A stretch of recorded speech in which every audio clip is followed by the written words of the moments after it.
Hello there, I'm Erin Aid. This is Boom Bust, and these are some of the stories that we're tracking for you today. First up, China cuts its reserve requirements and Belgium's bringing home its gold. I'm rounding up the most over and under reported financial stories in today's headline. Then Steve Hanke is on the show. The economics professor at Johns Hopkins University sat down with me earlier to share his not so happy views on what Greece is doing about its debt problem. And the CEO of the Bitcoin shop, Charles Allen, sat down with me in studio earlier to talk about everyone's favorite cryptocurrency, Bitcoin. And you definitely don't want to miss what he has to say. Let's get to it.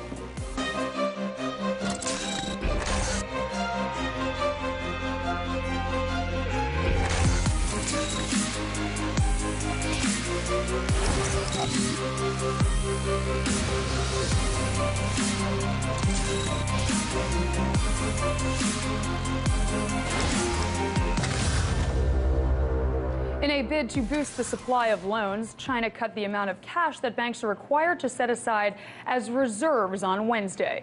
The People's Bank of China cut its reserve ratio by 50 basis points, dropping it to 19.5%. The reserve ratio is the portion of depositors' balances that banks must have on hand as cash. China did this in an effort to keep more credit from flooding into the system, as well as a way to guarantee against bad loans. Now, the slowdown in the world's second largest economy is deepening due to a number of factors. First of all, you have capital outflows. They're on the rise. Corruption is being cracked down on, and weakness in its factory sector is now more apparent than ever. In fact, China saw the biggest outflow of capital last quarter since at least 1998. Now, Wednesday marked the first industry-wide cut for China since May 2012.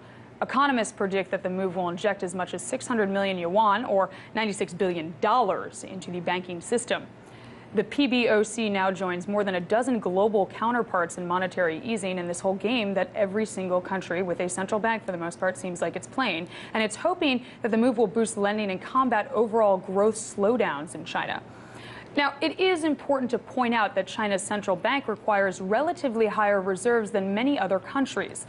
The U.S. has a reserve requirement ratio of 10%, while the European Central Bank only requires 2% cash against deposits.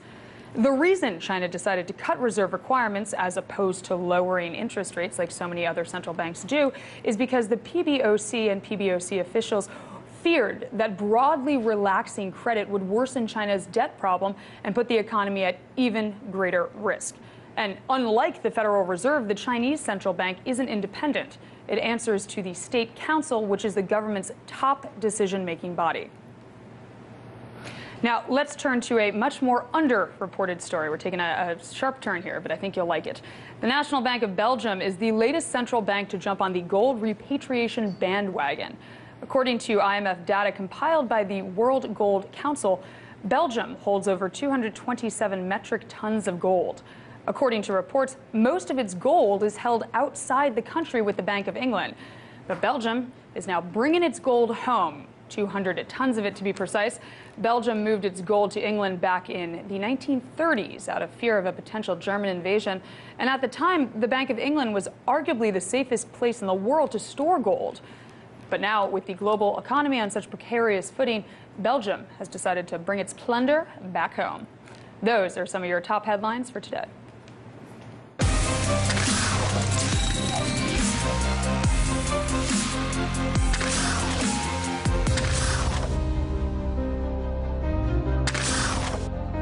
To get his take on China and Greece, I was joined earlier by Steve Hanke. Now, Steve is a professor of applied economics at Johns Hopkins University and director of the Troubled Currency Project at the Cato Institute. We started by talking about China, which is lowering its reserve requirement as a means of adding stimulus without changing interest rates, like I just mentioned in the headline. Now, I first asked Steve if this is likely to boost lending or growth. Take a look at what he had to say. I think it's a good move by China, and China understands that the money supply and credit supply determine the rate of growth in the economy and the level of asset prices and inflation. And credit growth and money supply growth have been a little below trend, the trend rate of growth in China now for some time, and they're just trying to get it back up there, so I think they did the right thing. Here's my question, though, Steve. A lot of the concern is that the money isn't staying in China. Do you think with these, kind of juicing the economy in this way will only lead to more investment outside of China with Chinese money? That's possible. There's a little leakage coming out now. The hot money was going in, of course, for years with the carry trade, as it was going in every place else since the financial crisis in 2009. And now that's reversed, and the hot money is coming out of all the emerging market countries. So you're right. There's probably a little leakage coming out, but they've got to increase the domestic demand in the economy and keep it on an even keel. And the only way you can do that is to keep money supply and credit on an even keel. Steve, we know that the strong dollar can help push down commodity prices denominated in U.S. dollars, but what overall impact is the strong dollar having on China and Chinese growth? Not a pronounced effect, because the Chinese yuan is more or less loosely linked to the U.S. dollar. It's gotten slightly weaker than the U.S. dollar in this big move the dollar has made. I mean, the key thing is the dollar-euro rate. And the dollar-euro rate has moved from about 140 to almost 115 or something in that neighborhood. That's about a 20% change in a very short period of time. And that is the most important price in the world, and that price will determine, and the strength of the dollar will determine where commodities are going, and that's why commodities are weak. If you look at oil or any of the other commodities, their price is inversely related to the strength of the dollar. And so that's the key thing going on in these emerging markets right now. And the key thing there is that there's more risk, of course, imposed in those markets because of commodity prices going down. Many of those emerging market countries depend on exports of commodities. So the dollar's getting strong, commodities are getting weak, there's more risk in the emerging market countries, and the so-called carry trade, in which the hot money has come out of the U.S., Japan, and Europe and gone into emerging markets since the financial crisis of 2009. That's being unwound slowly. Now, in January, there were flows, fairly substantial flows. As I recall, about 18 billion of money flows were going into emerging market stocks and bonds in January. But I think that's a 1 month kind of affair. The general trend will be money coming out of emerging markets as the dollar remains strong and commodity prices weak. Now, with oil prices so low, Asian exporters seem like a group of countries best positioned to benefit economically within the emerging market universe. So how do you see 2015 playing out for Asian economies outside of China and Japan? I think there's going to be a lot of risk in those economies, like you're speaking about. Let's say Indonesia, for example. Indonesia benefited enormously from the hot money inflows since the crisis of 2009, and I think they'll face some pressure with hot money outflows as the carry trade unwinds. Any of those countries are going to be exposed to a carry trade unwind, including India, by the way. Steve, you're an emerging market expert, and we have come to think of Greece as a part of that volatile universe. And the Greek sovereign debt struggle, it seems never ending. So I want to ask you point blank, is the Greek government bankrupt? Well, I'm kind of chuckling to myself. You know, there are many definitions of bankruptcy and insolvency. Let's just say they're in deep trouble. And they've been in deep trouble ever since the country was formed, that is in the 19th century. They've been in one form of, shall we say, bankruptcy, in quote, or another, ever since the country became independent. Now, the big problem in Greece, by the way, with the new government is that to look at an economy, you have to have some model of national income determination. And my model is a monetarist model, and that is the level of national income, the level of asset prices, the level of prices in general will be determined by money, the money supply broadly measured. And if you look at Greece, the money supply and credit since 2008 have been shrinking. And in fact, they've been shrinking at about 6% per year. So everything is contracting, and that's where the so-called austerity is in Greece. 85% of the money supply is created by banks in Greece, and everything is shrinking and deleveraging. And it's not this fiscalist thing everyone talks about, and the papers are full of this nonsensical austerity, waterboarding, and everything like this. The austerity is the shrinking and deleveraging of banks in Greece, which shrinks the money supply, which shrinks the national economy. You know, Steve, Yanis Varoufakis, the new finance minister, has recently asked for a plan to tie Greek debt service to Greek nominal GDP growth. Now, putting aside fiscal policy here, how can the ECB help alleviate the distress in Greece and elsewhere in the Eurozone? And what I mean is, you know, is QE the answer, or is there something better here? Is there write-downs? What is it? It's kind of a hostage situation, really. I mean,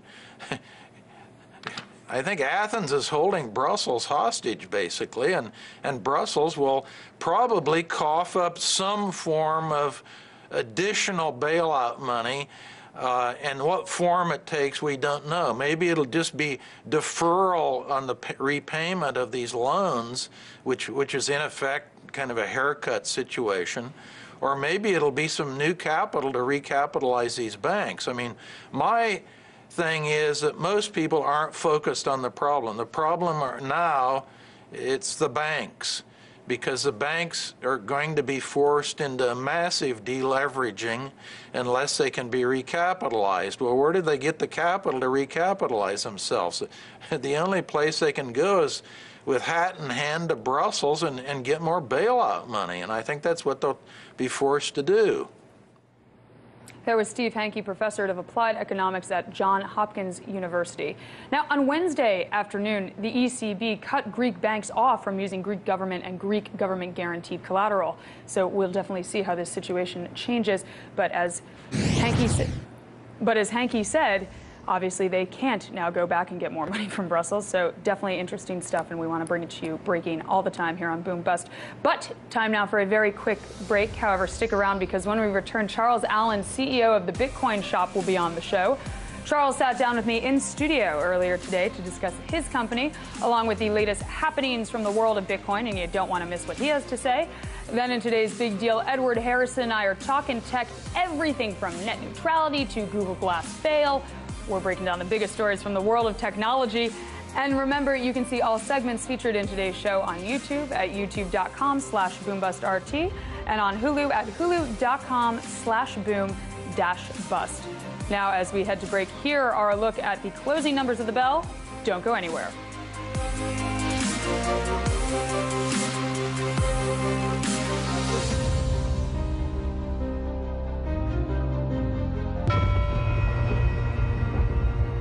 I'm a fighter.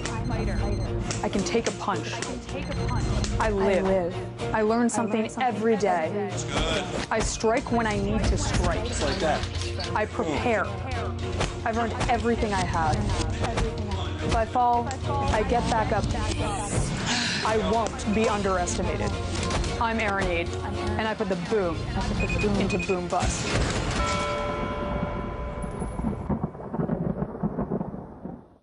Here's what people have been saying about Redacted tonight. Give it to us. Redacted is full-on awesome. The only show I go out of my way to watch every week. It really packs a punch.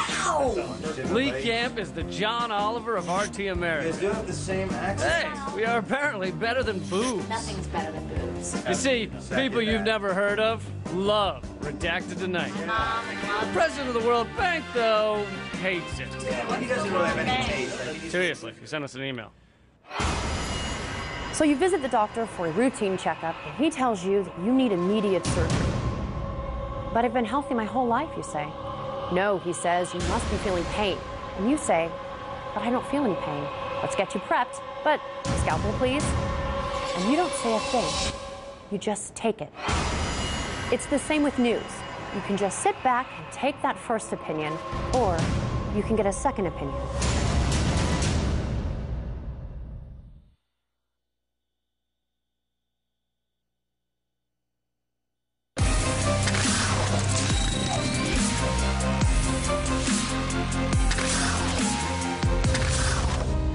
Welcome back to the show. Up now is my interview with Charles Allen, CEO of the Bitcoin Shop and Blockchain Technology Consumer Solutions, better known just as BTCS. Now, Bitcoin has been through a wild ride recently, so I first asked Charles how his business has been affected by Bitcoin's volatility.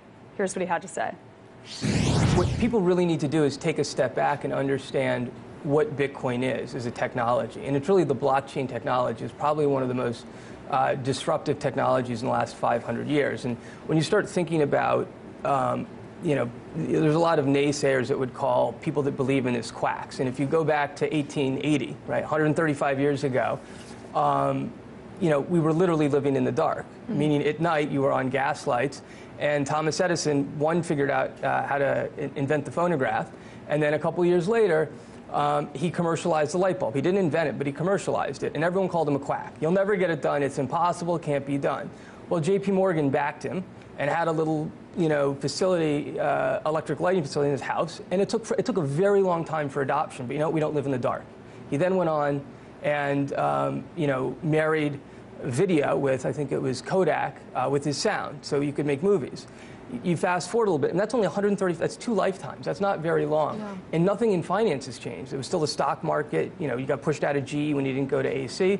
You look at Bill Gates, 1995, this guy's crazy. You watch him on the David Letterman show, and you hear him kind of explain what the internet is. And he's like, well, you can listen to a baseball game on TV. And Dave Letterman says, well, have you ever heard of the radio? And he goes, yeah, but you can record it. It's like, okay, you ever heard of a tape recorder? And it's like you just didn't see the vision. So when I look at Bitcoin and the blockchain, it really has the ability to change the financial kind of piping, but it's not going to happen overnight. It was a bubble. It was the internet in 95, everyone got hyped, not thinking about what needs to be built to put it in place, and it's going to take a long time.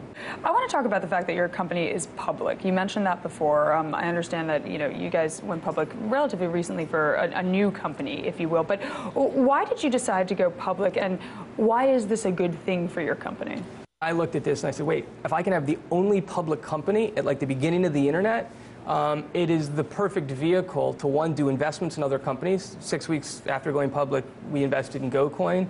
I think a couple months after that, we invested in ExpressCoin. It's a way to buy and sell Bitcoins. We invested in Gem. It's a multi-signature wallet company. We've actually integrated with Gem. We've now built our own multi-signature wallet on their technology. We invested in Coin Outlet. It's a Bitcoin ATM. They just launched an ATM at Overstock.com's headquarters. We're the lead investor in that company. And the goal is to integrate with all these companies to build a much bigger platform. With the capital we raised, we couldn't have done that on our own. I mean, Coinbase has raised now $100 million. Right. But we're still the only, if you're interested in the Bitcoin space, we're an investor in 4 other companies. So if you think, hey, I'm interested in Bitcoin or the blockchain, go do venture capital, go buy Bitcoin, or you can buy my stock. That's good sell. Good sell. Those are your options. Right now, that won't hold. I mean, there's tons of companies that want to go public. Right. I just, I was looking, for me personally, I was looking for, a new job, and I wanted something in technology that involved public companies that was kind of cutting edge and was local. So, the fact I kind of got check. Yeah, it's like great. So it's been a, really, amazing experience. Great. Now I want to talk to you about regulation. Regulation. Does it hurt or help adoption of Bitcoin? It does both, and I think it'll depend on what it looks like. I mean, I would love to see, regulation come out at the federal level so that you don't have to run around state by state. So it's easy to comply. I think that'll drive the most innovation, just set the bar high. I doubt that'll happen. It's kind of more of a dream. But if you don't have regulation, you run the risk of things like Mt. Gox happening. I mean, at the end of the day, if we want mass adoption, people need to be able to trust. And you need to be able to go to a grandmother or someone and have them feel secure that someone is, keeping a watchful eye. Because people will take advantage of the system. And, The question is, what's the right amount of regulation that allows for innovation and development, but does not crush it? And I think that'll be an interesting balance. And the other challenge is this is a global phenomenon. It's I think it's kind of like if you know kind of BitTorrent, right? Or if you remember Napster, right? That went out of business because it was a centralized server. Someone was serving up illegal files. And then it moved to BitTorrent. Well, you can't really get rid of it. What happened was Apple came out and said, people just want their music a different way. They don't want to buy a disc with all 15 songs for an album. They want to buy one song, right? I want that one song. Let me just buy it for $1. So Apple came out with iTunes. Brilliant, right? Yeah. A lot less people use all of those services because the music is delivered to them in the way they want. So I think, if the companies that are out there provide the service in the right way and they comply with regulation, it'll work. But on a global scale, we'll have to see how it kind of plays out because every country has their own, rules and regulations. So, that's one of the things that'll go back to that. It'll take time kind of, question. It does take time. Now, I want to ask you about the Winklevoss twins. They're early adopters of Bitcoin. They own quite a bit of it, and they're in the final stages of regulatory approval for a Bitcoin ETF. What do you think of this, and will this help your business? I can't wait till they get it done. It's been tremendously helpful having them go through the registration process. We're a public company. We have risk factors, thinking about what should they be, what should they look like. So it's been a benefit to us. I think it'll also it'll open the markets up to two things. One, it'll allow access for people that have trouble getting Bitcoin because it is hard to buy Bitcoin. There are only a few companies that offer, and it will give some people some exposure. It'll also take some volatility out of the market. I mean, from my perspective, it's great. It's the best hedging mechanism. I'm, desperately looking for a good way to hedge Bitcoins, and it doesn't exist because once you start to go down the rabbit hole with companies that are in this business, you quickly realize that the counterparty risk is too great, and that you can't trust the other side of it. You can't trust those companies. Whereas an ETF, if it's on the NASDAQ, they'll have puts and calls. Right, I just create a brokerage account and I can buy puts and calls, put a collar around it, and I can start doing complex, financial transactions. I mean, it's a bit of a derivative on a derivative, but but that's part of the market, yeah. But it's better than nothing. That was Charles Allen, CEO of BTCS and the Bitcoin Shop. Time now for today's big deal.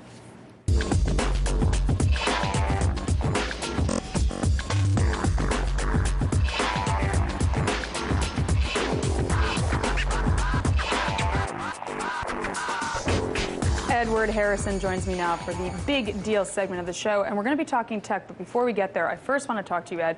Breaking news that happened, very recently, just this afternoon, with the ECB essentially cutting off Greece.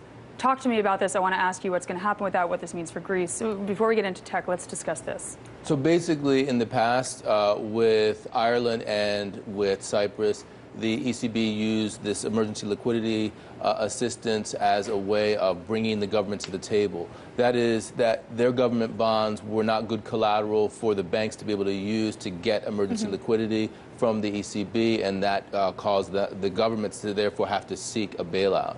So they're using the same approach here. The key is that it won't have that much immediate impact on the bank's balance sheets because they're not using that much of Greek government bonds for emergency liquidity, and those already have a huge haircut associated with them. So we're not talking about a huge amount. Okay. Carl Whelan did a thing, and he saw it was about $8 billion in December. So I think that the immediate impact is just a signaling effect. Carl Whelan did a thing this afternoon, more recently than, or you're talking about a week ago. The thing that we talked about a few days ago. Great op-ed that everyone should read. He's works at University College in Dublin and knows what he's talking about. So definitely check that out. But let's talk tech now. Yes.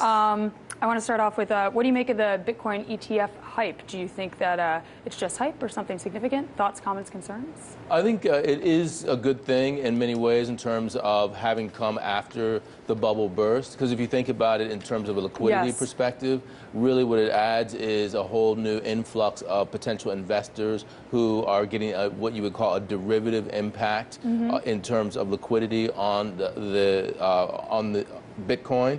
The problem, obviously, is that it increases volatility, especially, when we're in the bubble phase, volatility would have been even higher. Right. But I think this brings more liquidity into the market, and it potentially helps in terms of the adoption rate over time. And hedging, because we were speaking with Charles Allen before, who said that it's a derivative on a derivative, but at least it's a hedge.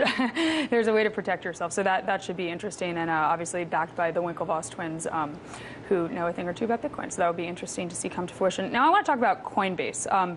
It's a Bitcoin company, and it's funded by the New York Stock Exchange and other big investors. It's kind of weird to me that a stock exchange can fund a cryptocurrency company, but that's the world we live in today. And they say that they've opened the first regulated Bitcoin exchange in several states, regulated. Right. However, Benjamin Lawsky, who's a New York regulator, he says that the company doesn't have the necessary license to operate Bitcoin exchanges in New York, where Wall Street happens to be. So that could be a problem. So here's the big question: is regulation helping or hurting Bitcoin?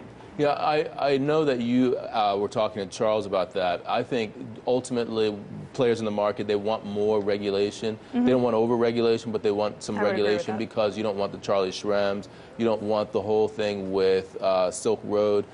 You want regulation to make it so that it's safe for mom and dad, and therefore everyone else can get into the market. That's going to bring in adoption, and as a result, it's going to help the market. Now, we only have 1 minute, but I want to get to this. Some Chinese government is now forcing private companies selling technology to China to basically give them their formula, their algorithm, to basically hand over software, source code, and adopt encryption algorithms. I sound like I swallowed like a tech dictionary here. Clearly, I don't know much about this. I just turned my computer on. But what's going on there? Can the Chinese government do this? And will a single private company be like, sure, here's our secret sauce, knock yourself out? Yeah, I think that they won't. And basically, the Chinese are, over time, trying to move away from American technology companies. This is a perfect example of the legacy of NSA spying. Now that the Chinese know that the NSA spy, and that they're using it actually not just for general surveillance, but also for secrets in companies, they want to make sure that these American companies aren't a conduit for the American government, and as a result of that, they need to have more oversight. Over time, they're going to get all of their banking system away from U.S. vendors. Interesting stuff. And final question that I was going to ask you, did Google Glass fail because it's uncool? I can answer that, yes, it did. Right? I agree. It's one of the most uncool things ever. Sorry, but we are truly out of time now. But we love hearing from you. Please check out our Facebook page, tweet at us, all that good stuff, at Aaronade, at EdwardNH. From all of us here at Boom Bust, thank you so much for watching, and we'll see you next time. Ciao.